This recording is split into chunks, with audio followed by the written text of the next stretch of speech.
Jesus sempre tem a solução, né? Para Ele não há nada impossível, nada absolutamente impossível.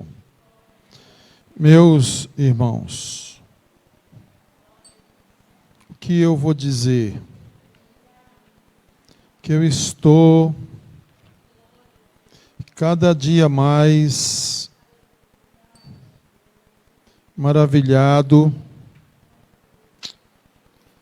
e deslumbrado com a palavra de Deus.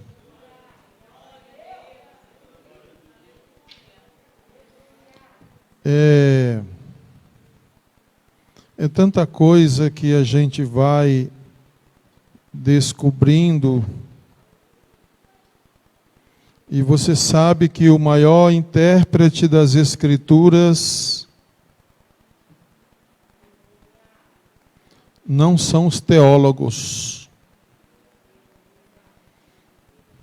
O maior intérprete das Escrituras é o Espírito Santo, que inspirou os seus autores a escreverem. E a gente vai estudando e vai descobrindo, e o Espírito Santo vai clareando a nossa mente, e a gente fica assim: como é que eu não vi isso antes? Como é que eu não entendi esse negócio antes? A gente lê devocionalmente, é uma coisa, é para consolar a nossa alma. A leitura devocional, ela consola a nossa alma em momentos de dificuldades, de lutas, de tribulações, de desorientações. A gente vai para um texto e aquele texto cala a nossa alma, fala no fundo da nossa alma. Mas se você quiser e eu quiser, se nós quisermos sermos edificados, tem muito mais profundidade nesses textos do que apenas consolar. A consolação, ela é momentânea para aquele momento, porque senão a gente não aguenta. Aí Deus nos dá um refresco com um texto que fala ao nosso coração, que traz uma promessa, que traz uma certeza, não é? Mas para edificar, para mergulhar nesse rio da palavra de Deus, nós temos que nos debruçar, temos que debater,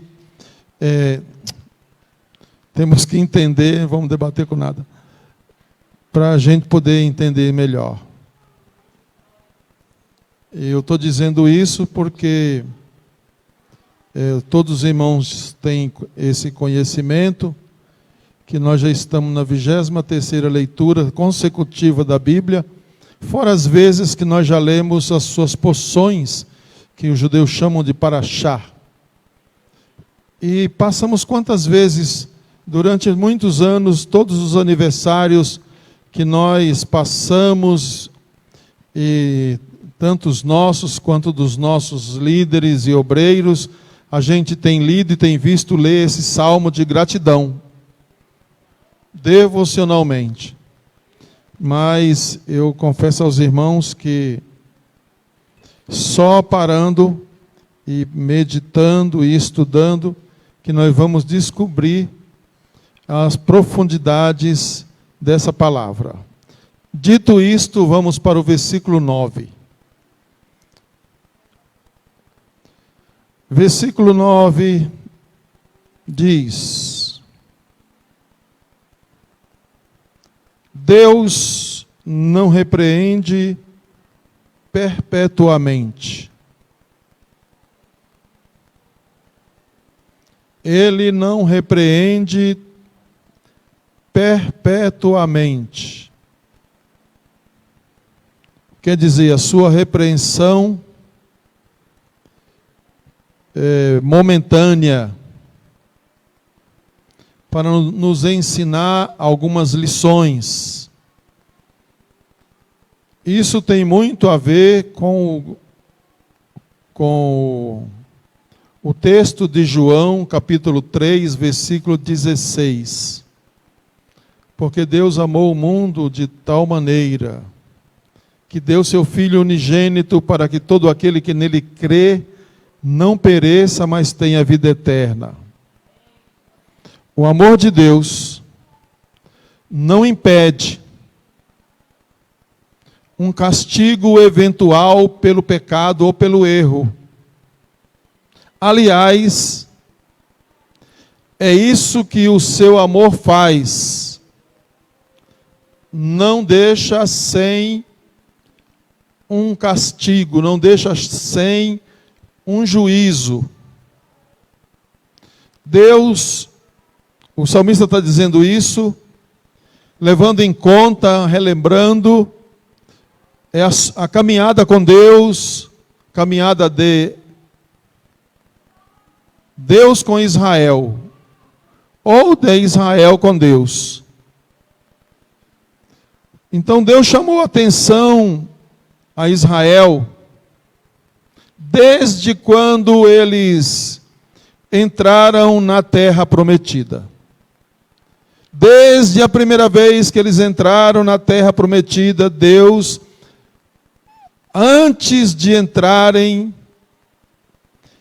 Deus deu leis, Deus deu princípios, Deus deu preceitos, Deus deu mandamentos, Deus deu orientações quanto à sua vida coletiva, na sua relação com os animais. Deus disse o que podia comer, o que não podia comer.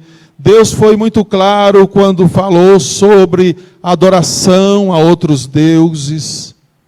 Deus falou das relações dos homens com os homens. Deus falou das relações dos homens com Ele. Tudo isso porque, para o salmista concluir que Deus não repreende perpetuamente. Eu vou chegar lá. Então, Moisés disse assim: olha, irmãos, Deus vai levantar alguém muito maior do que eu, e aquele que não ouvir esse profeta, ele será eliminado da casa de Israel. Chegou no tempo dos juízes. O povo que entra na terra esquece, não passa para os seus filhos as tradições orais, não passa, o povo se esquece de Deus, vê as nações em volta adorando aos seus milhares de deuses, para cada coisa era um Deus, e esse povo começa a adorar outros deuses. Se Deus não repreendesse perpetuamente, Deus os teria eliminado no primeiro bezerro de ouro que eles se prostraram e adoraram e cantaram e comeram e fizeram uma festa.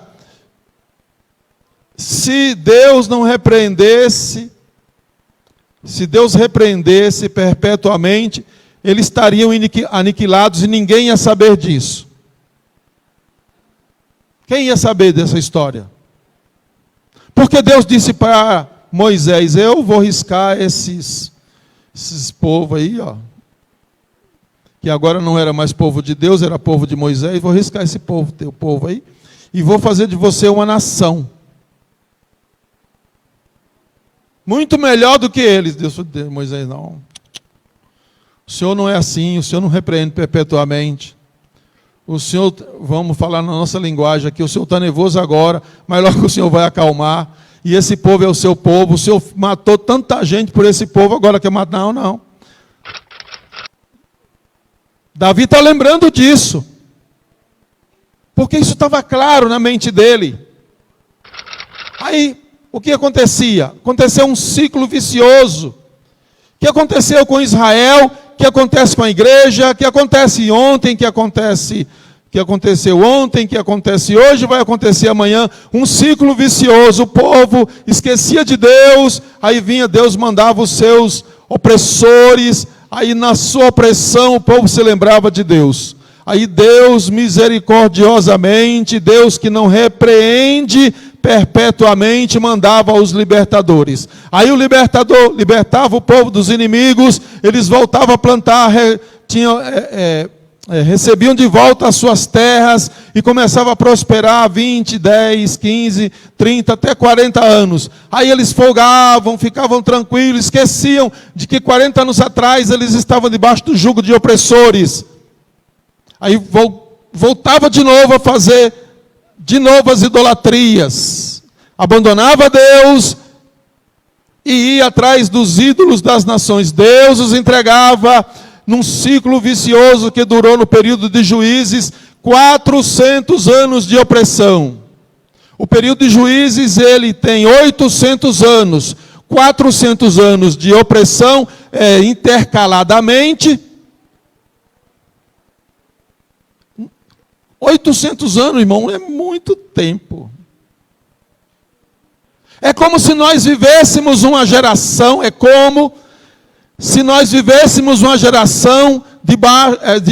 só no tempo de paz, não conhecêssemos a opressão, e a geração seguinte, ou a geração passada, tivesse vivido só debaixo da opressão. É como se os nossos pais tivessem vivido debaixo da opressão e nós sob o governo de um libertador. Aí no finalzinho da nossa jornada, nós ia de novo para os ídolos e Deus mandava o juízo, mandava os opressores. Isso durou 800 anos. Mas Deus nunca os tirou da terra nesse período. Porque o que Deus dá, Deus não toma. Eu vou explicar para você por quê. E eu vou provar por quê. O que Deus dá, Deus não toma. Deus deu a Israel a terra da Palestina como herança. Eu estou falando disso. É disso que eu estou falando. Aí acaba o período dos reis. Estou falando do versículo que eu li. Deus não repreende perpetuamente. Aí vem o período dos reis, o povo abandona, o povo deixa a teocracia de lado, que era o governo de Deus sobre a nação, e o povo agora quer reis, como tem as outras nações, quer a mesma coisa, e esse povo não deixa de olhar para as nações que estão à sua volta. Parece que os homens têm uma dificuldade. Como é que cura este vício? Como é que cura este mal que está arraigado no coração do homem, que tem que adorar, que tem que servir somente aquilo que ele vê? Quando existe um Deus no céu e você olha para a montanha, Deus foi Deus quem fez, Deus não está na montanha. Isso é misticismo. Você olha para o céu, foi Deus que fez. Você olha para o mar, foi Deus que fez. Você olha para a terra, foi Deus que fez. Você olha para uma frágil flor, foi Deus que fez. Você olha para o beija-flor que bate as asas milhares de vezes por minuto, foi Deus que fez. Você olha para a minhoca, que muitos têm nojo, mas se ela não estiver lá, ela não rega a terra, foi Deus que fez. Você olha, está tudo lá, foi Deus que fez. Por que adorar outros deuses? Mas isso agora é nós que estamos falando, já estamos convertidos. Mas quantos de nós já nos joelhamos diante de outros deuses? Que não fala, não ouve, não come, não dá um passo, não faz nada por ninguém. O nosso Deus, diz a Bíblia, está no céu. E agora Deus está... o povo diz assim, Deus, nós não queremos o seu governo. E Davi está dizendo, Deus não repreende perpetuamente, nem para sempre conserva a sua ira. Vem Saul, que começa o período dos reis. Saul foi mais ou menos, mas foi rejeitado por Deus. Vem Davi, 40 anos, depois vem Salomão, depois vem Reoboão, depois vem Abias, depois vem aqueles reis tudo, depois vem Jeroboão, aqueles reis tudo, e Deus dizendo assim: gente, vocês não se esqueçam que essa terra foi eu que dei para vocês morar como herança perpétua. Vocês não podem adorar outros deuses, vocês não podem adorar outros deuses. E vinha um rei, casava com a rainha pagã e trazia consigo os seus deuses e fazia o povo adorar os seus deuses. Tinha reis que enchia Jerusalém de imagens e o povo saía para sacrificar nos altos, e as mulheres faziam bolo para a rainha do céu, as mulheres faziam bolo para as estrelas, e era o povo de Deus. Nós estamos falando do povo de Deus. Davi diz assim: Deus, tu não repreende perpetuamente. A coisa chegou num extremo tão grande, que Manassés, e tem outros, mas Manassés foi o mais ímpio dos ímpios. Manassés foi o ímpio dos ímpios. Mas tem uma história lindíssima sobre Manassés. A Bíblia diz que Manassés encheu Jerusalém de tanto sangue, e que Manassés foi tão mal, filho de Ezequias, resultado daqueles 15 anos que ele viveu, que Deus falou assim: não, agora isso aí até para mim já está demais. Deus pega Manassés, Nabucodonosor invade Jerusalém, prende Manassés pela orelha, pelo nariz aqui, ó, e pelos queixos, coloca ele dentro de uma jaula e leva ele como um animal para Ribla, Babilônia. Quando chega em Ribla, Manassés se arrepende. E talvez a mais linda das orações dessas autoridades mencionadas na Bíblia tenha sido de Manassés. A sua oração foi tão contundente, foi de tão arrependimento, que Deus diz assim: Manassés, eu vou te devolver, eu vou te mandar de volta para Jerusalém. O fim dos seus dias. Manassés fez bagunça. Irmão, você não tem noção do que esse Manassés fez. Ô rei triste. A única coisa que eu posso dizer. Mas Deus perdoou Manassés porque ele não repreende perpetuamente. O juízo de Deus não aniquila, o juízo de Deus restaura. E Davi está lembrando disso. Você quer ver o que eu estou dizendo? Põe aí, minha filha. Segundo livro de Reis, capítulo 21. Versículos 13 a 15, para mostrar o que eu estou dizendo. Deus não repreende perpetuamente.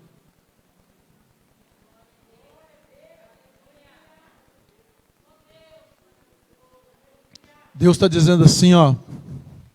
Está no finalzinho já. O povo está saindo, está indo para o cativeiro. Estenderei sobre Jerusalém o cordel de Samaria e o prumo da casa de Acabe. Isso fala de juízo. Toda vez que a Bíblia fala cordel e fala prumo, está falando que vai entrar em juízo. Eliminarei Jerusalém como quem elimina a sujeira de um prato. Elimina e o emborca. Eu vou esquecer. Abandonarei o resto da minha herança. Porque Israel é herança de Deus. Esse abandonar quer dizer, eu vou mandar eles embora para outro lugar. Eles não querem adorar ídolo? Vão agora adorar ídolo. Entregá-lo-ei nas mãos dos seus inimigos. Essa é uma arma, é uma estratégia de Deus. E Davi conhecia bem esse negócio quando ele diz, Deus não repreende perpetuamente, porque ele foi mandado pelo profeta, o profeta mandou ele até Davi, diz assim, ó, eu vou te oferecer 3 opções. um dia de peste, 3 dias de peste, 30 dias, 60 dias, você fugindo pelos montes dos seus inimigos, ou o anjo com a espada para destruir Jerusalém. Davi disse assim, olha, Senhor, eu não quero cair na mão dos homens, porque esses aí são impiedosos. Eu não quero cair na mão dos inimigos.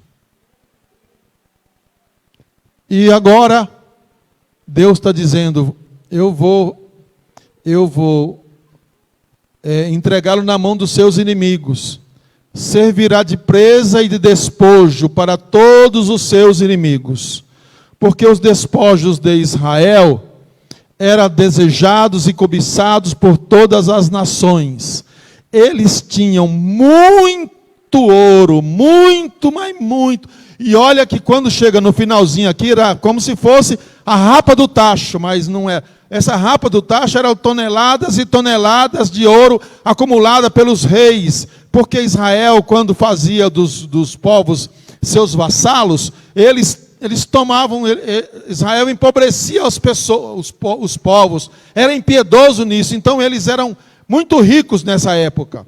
E Nabucodonosor não vem lá de Babilônia, quase 1.800 quilômetros, até Jerusalém por nada, ele vem porque ele já tinha visitado os tesouros de Ezequias, lembra disso? Quando ele foi curado, e o Isaías assim, o que você fez, rapaz?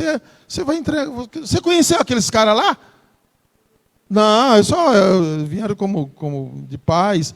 Que paz, rapaz, tu é rei de Israel, Deus te deu uma chance, você mostrou os tesouros, eu vou te dizer o que vai acontecer. Eles vão vir aqui e vão levar tudo. Passou um tempo aí. Porque só despojo fala de riquezas. E tem outra coisa nessa palavra, embutida nessa palavra de Davi, Deus não repreende perpetuamente. Vocês lembram que eu disse que Deus deu a Palestina como herança ao povo de Israel?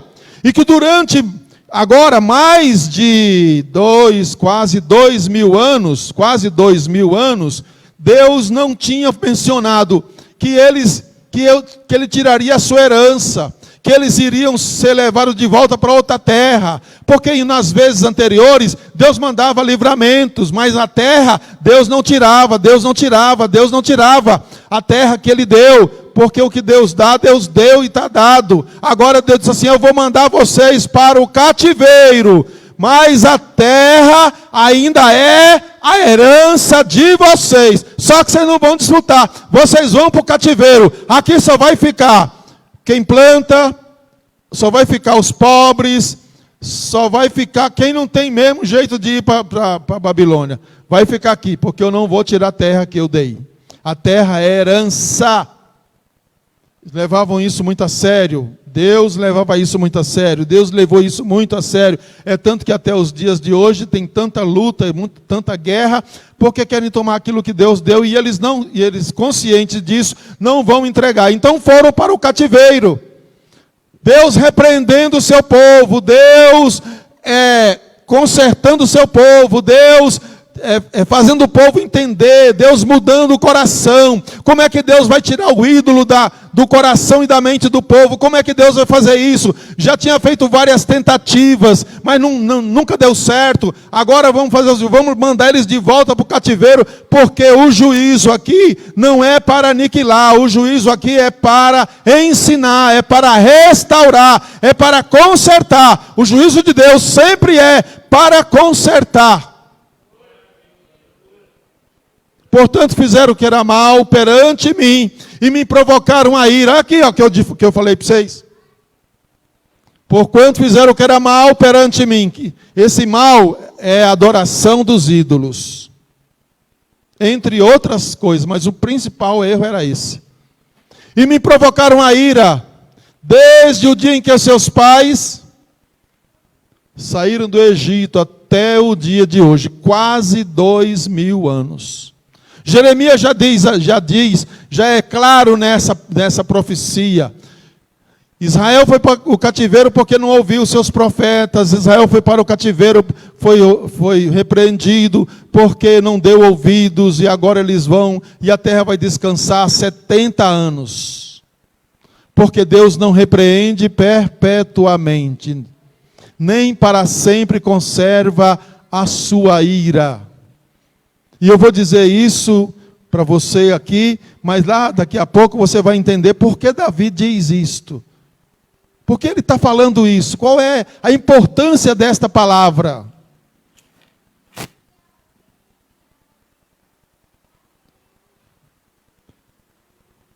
Deus não repreende perpetuamente. Durou 70 anos e Deus, apaixonado como era por esse povo, ele começa agora a exaltar o povo. Começa a mandar o povo de volta, porque Deus nunca desistiu. O castigo não era para aniquilar, o castigo era para melhorar. Agora esse povo volta para a terra. Preste atenção, depois do cativeiro, quando eles voltam para a terra, até o dia de hoje,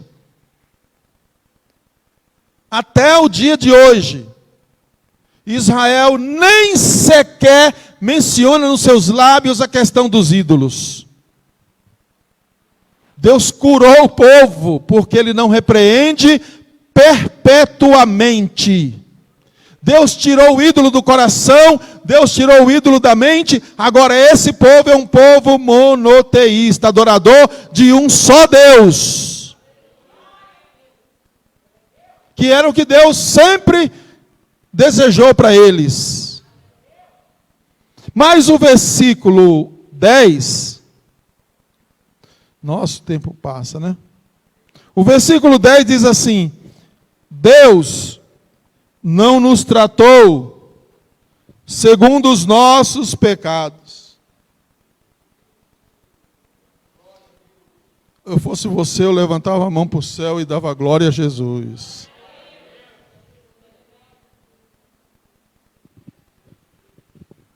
Deus não nos tratou segundo os nossos pecados, nem nos retribuiu segundo as nossas iniquidades. É a mesma coisa. Aqui é uma rima judaica. O segundo versículo reforça a primeira parte. O que significa isso? Esse versículo, ele não quer dizer que Deus deixa de julgar quando há razões para isso. Não julgar seria uma injustiça. Esse versículo significa que Deus opera de tal maneira que prefere restaurar a aniquilar. Olha o que Davi está dizendo. Ele está levando em consideração a sua história, tudo que ele já passou, tudo que ele merecia de Deus, por causa dos seus erros, por causa dos seus pecados. E ele diz: Deus não nos tratou, Deus não nos trata, a palavra aqui é passado, presente e futuro. Deus não nos trata segundo os nossos pecados. Pare para meditar um pouquinho sobre isso. Pare para meditar só um pouco sobre esse assunto. Aonde nós estaríamos se Deus nos tratasse como nós merecemos? Aonde eu e você estaria? Por isso eu digo para você que a igreja, que é o povo de Deus hoje, que está, vamos dizer assim, no primeiro plano, porque a Bíblia Deus abriu um espaço para nós entrarmos e aproveitarmos a oportunidade. E se a gente pensasse nisso, nós seríamos melhores. Porque Ele não nos tratou segundo os nossos pecados. O que é que nós merecíamos? O que é que nós merecemos? Quem somos nós? Você vai dizer assim: nós somos filhos de Deus, perdoados, regenerados, lavados pelo Senhor. Somos mesmo. Graças a Deus por isso.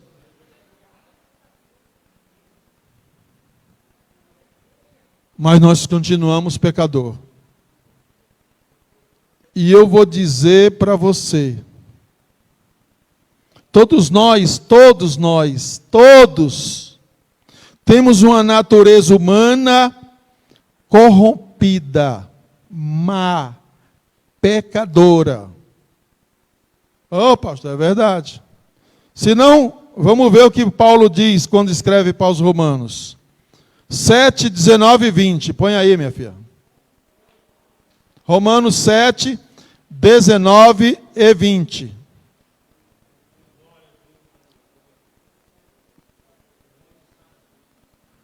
Aí. O salmista está dizendo assim: Ele não nos tratou segundo os nossos pecados. Porque Deus, lá na frente, Ele vai dizer o porquê também. Aí Paulo, lendo esse texto, Paulo interpretando esse texto, Paulo tomando para si o texto, ele diz assim: porque eu não faço o bem que prefiro, o bem que eu quero, a minha intenção é boa, mas o mal que eu não quero, esse eu faço, porque nós temos uma natureza má. Coloque aí, continue aí. Mas se eu faço o que eu não quero, já não sou eu quem o faz, e sim o pecado que habita em mim. Conclusão: nós somos pecadores. E a Bíblia diz que Deus não nos tratou segundo os nossos pecados. Isto é, Deus não nos tratou segundo nós merecíamos. Porque se Deus, na teologia tem uma expressão chamada justiça crua. A justiça crua é aquela que Deus age, em vez de restaurar, Ele aniquila. Não dá oportunidade. Não é como no caso dos antediluvianos. Talvez, no caso como Sodoma e Gomorra. Subiu aquilo às narinas de Deus e Deus se irou e aniquilou o povo. Mas Deus não pratica a sua justiça para conosco, nós, pela justiça crua. Isto é, Deus zangou e vai irar e vai aniquilar. Sempre existe uma porta aberta de perdão de Deus. Sabe por quê? Porque lá atrás, Davi diz assim: Deus é misericordioso e compassivo. Misericordioso e compassivo. E assaz benigno. Por isso que isso tudo está de acordo com o elo de uma corrente. Somos maus, mas Deus não nos trata segundo as nossas maldades. Pense nisso. Porque isso nivela todos nós no mesmo patamar. Não deixa ninguém bom e não deixa ninguém ruim. Não deixa ninguém só pecador ou não deixa ninguém só santo. Todos nós estamos ali no mesmo nível. Nós somos frutos da misericórdia de Deus. A mesma misericórdia que Deus teve com você, Deus tem comigo. A mesma misericórdia que Deus tem comigo, tem com aquele que você julga. Deus devia ter matado esse infeliz aí. Deus é diferente. Ele não nos trata segundo os nossos pecados, nem de acordo com as nossas iniquidades. Aí o versículo 11, 12 e 13. O salmista faz uma analogia para entendermos como Deus nos trata, com compaixão e misericórdia.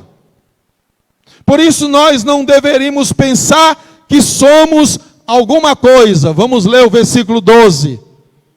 Pois Pois quanto o céu está longe do Oriente, assim ele afasta de nós as nossas transgressões. Está falando aqui, usando uma analogia, para dizer como ele é, como ele não repreende perpetuamente, para afirmar o versículo que nós lemos, o 11. Isso tudo aqui é para afirmar na mente do leitor que quem Deus é, porque ele faz isso.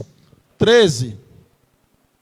De novo uma analogia, como um pai, não é bem os pais de hoje, né? Porque os pais de hoje estão matando os filhos.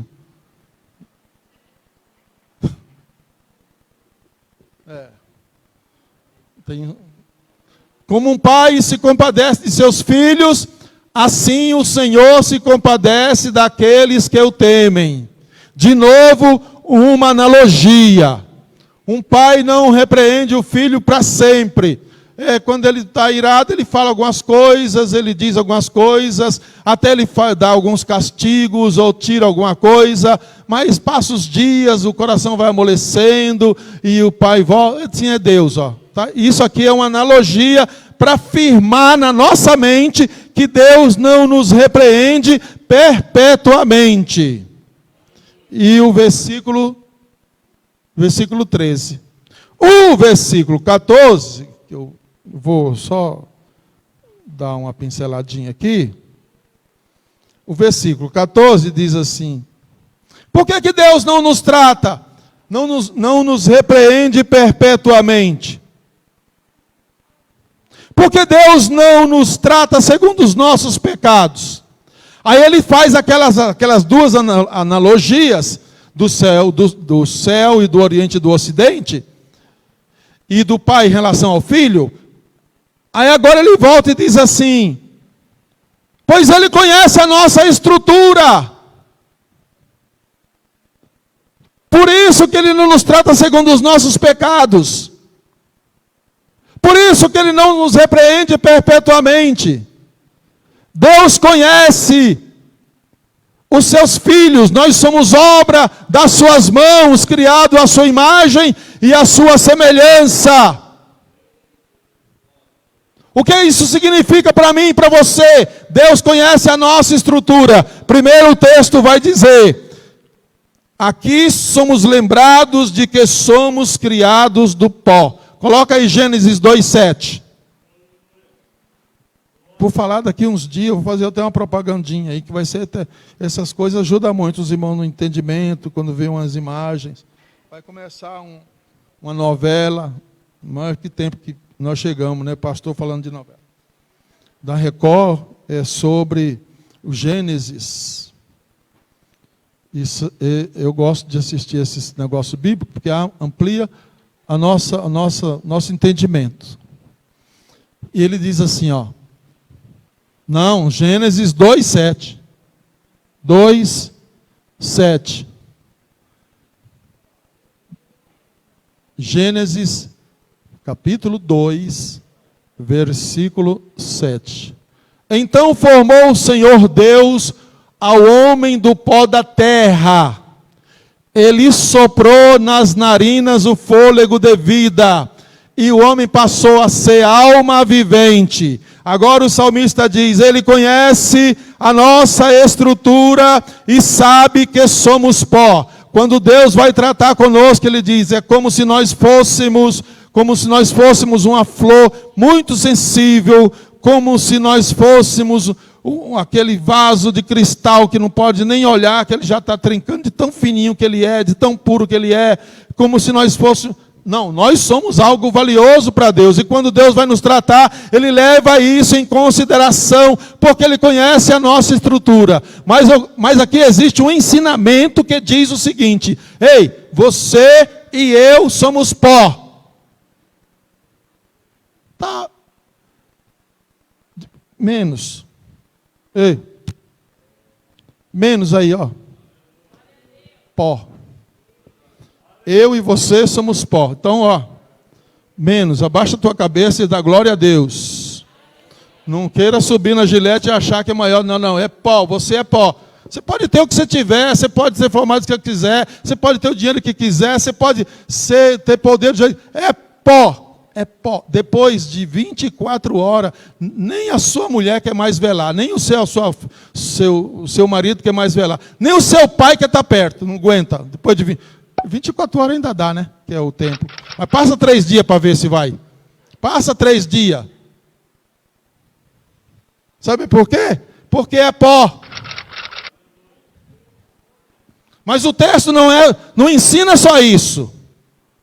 O texto diz, fala da nossa pequenez diante do nosso Criador, que é Deus. Aqui, Deus, estrutura, Deus conhece a nossa estrutura. Aqui o texto remete a tríplice formação humana: corpo, alma e espírito. Nós somos pó, mas esse corpo carrega uma alma e carrega um espírito. E a Bíblia diz que Deus não repreende perpetuamente, nem para sempre conserva a sua ira. Deus não os trata segundo os nossos pecados, porque Ele conhece a nossa estrutura. E lembra-se de que somos pó. O versículo 15 e 16, para já encerrar essa fase, é de novo analogia. O salmista faz uma afirmação e ele quer que os seus leitores gravem bem essa afirmação que ele fez. Qual é a afirmação? Ele está dizendo aqui, ele conhece a nossa estrutura e sabe que somos pó. Está falando da brevidade da nossa vida. Então, o versículo 15 e 16, que diz assim: quanto ao homem, os seus dias são como a relva, como a flor do campo, assim floresce. Fala do quê? Da brevidade da vida. É uma analogia em relação às flores do campo. Aí o versículo 16 diz, de novo analogia: pois soprando a fragilidade humana, soprando o vento, logo se vai, e o seu lugar não conhece mais.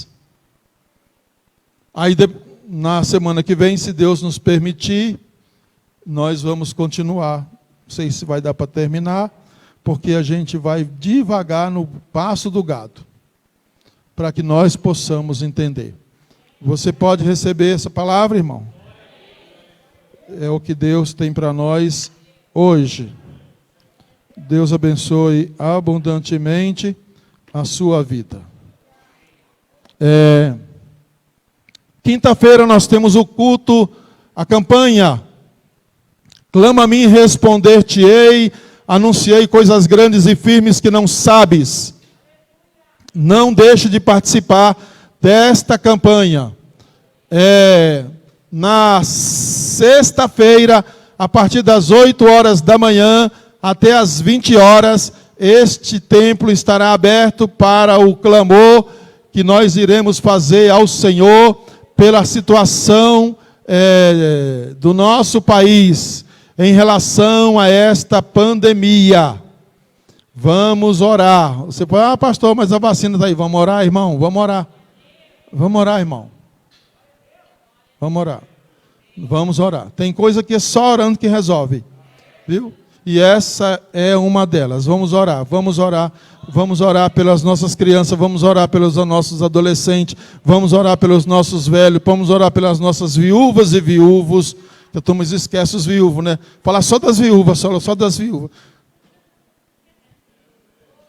Já percebeu isso? Vamos orar pelas famílias. Vamos orar, irmão. Vamos orar pelos nossos familiares. Vamos orar. A solução está em nós orar. Sexta-feira, das 8 da manhã às 20 horas, vamos estar aqui orando. E as congregações, as irmãos e irmãos e obreiros das congregações, devem incentivar, devem convocar todos para estarem na sexta-feira aqui, nos diferentes horários, né? Diferentes horários. E no sábado temos culto da Almadipá, é isso? Sábado temos culto da Almadipá. No domingo, oração, escola dominical e o grande culto de adoração ao Senhor. Vamos colocar de pé, irmãos.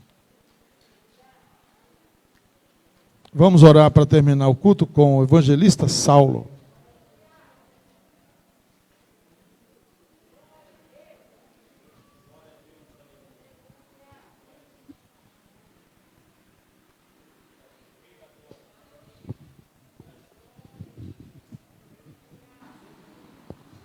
Saudar a amada igreja com a paz do Senhor, amém, irmãos? Vamos agradecer ao Senhor. Amado soberano Deus, Pai querido, te damos graça, Pai, por esse momento ao qual passamos aqui diante da Tua presença, meu Deus, aprendendo a Tua palavra, meu Deus, agradecidos ao Senhor, meu Deus, pelos louvores cantados, por cada vida que aqui veio, ó Pai, e agora pedimos ao Senhor que venha nos levar em paz para os nossos lares, dando-nos, ó Deus, uma noite de sono tranquila, de descanso para nossos corpos físicos, Pai, e permitindo amanhã um dia próspero, abençoado, cheio de realizações para a glória do Teu nome. Por isso pedimos a Tua bênção, ó Pai, e agradecidos ao Senhor por tudo, em nome do Teu Filho amado Jesus. Amém. Amém, Jesus. O amor de Deus, o nosso eterno e bondoso Pai, a graça de Jesus Cristo, seu Filho, a comunhão e as doces consolações do Espírito Santo, seja com o seu povo e com ele permaneça, desde agora e para sempre. Todos digam, terminado em nome de Jesus.